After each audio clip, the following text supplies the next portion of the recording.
मी संदेश शिर्के, बातमीदार.com या वेब वृत्तवाहिनीमध्ये आपल्या सर्वांचं स्वागत। सर्वात मोठी बातमी येते कल्याण डोंबिवली महापालिकेतून।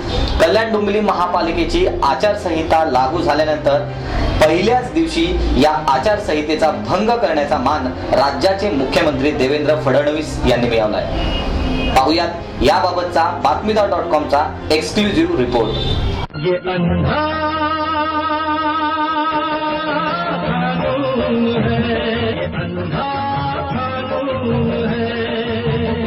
राज्याचे मुख्य निवडणूक आयुक्त जे.सी. सहारिया यांनी 28 नोव्हेंबरला कल्याण डोंबिवली महानगरपालिकेच्या निवडणुकांची तारीख जाहीर केली।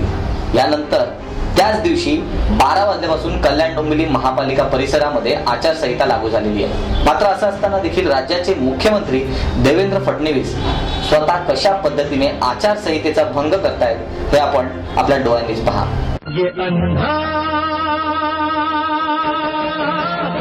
कानून है, अंधा कानून है। ये अंधा कानून है, अंधा कानून है।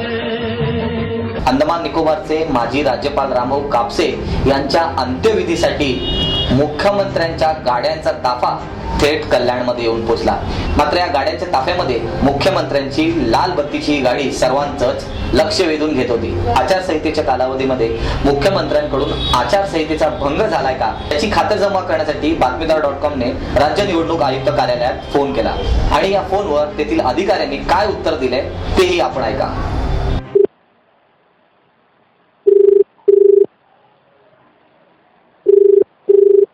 Hello hello, election commission.